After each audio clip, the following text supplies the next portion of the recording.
بما ان الصيام الكبير بتاعنا دخل وبدأ، فانا عايز احذر من حاجة مهمة جدا خصوصا في اسبوع الالام. حضرتك احنا من شهرين او 3 تقريبا كنا في شهر كيهك، وطلع شوية ناس انا مش عارف هم دول مين ولا ايه ولا بيعملوا ليه كده. المهم كانوا بينزلوا الجيم، منهم واحد ماسك ناقوس نازل بناقوس الجيم وعمال يقول يا ميمره يهمي، وعمال يرنم بالناقوس في الجيم. الفكره مش في كده خالص، الفكره ان هو عمال يسبح ويعمل بالناقوس. بعد كده صاحبه جه اخد الناقوس منه، واللي كان بيسبح ده بالناقوس دخل على البنش قعد يشيل اوزان. يعني هو كان بيسخن جسمه عن طريق التسبيح، ولا دي تمرينه مقدسه مثلا؟ ومش بس كده، لا، دلوقتي بقى في موضه غريبه جدا ان في ناس بتروح الجيم وقبل ما يشيل الوزن تلاقيه بيرشم الصليب.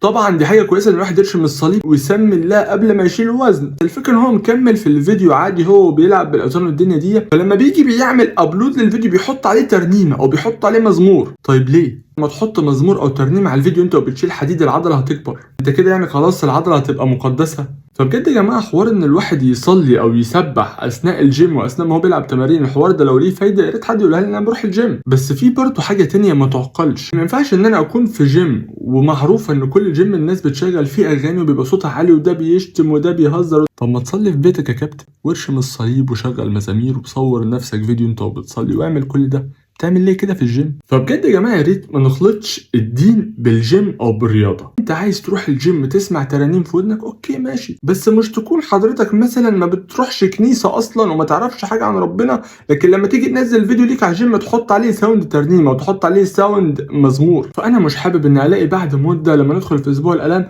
الاقي واحد منزل فيديو ليه هو في الجيم تصحى او على سوكت تجوم. ان في الاول وفي الاخر لكل مقام مقال. ولو انت متضايق من كلامي ما تتضايقش، وما تنساش قبل ما تروح الجيم تشرب قهوة.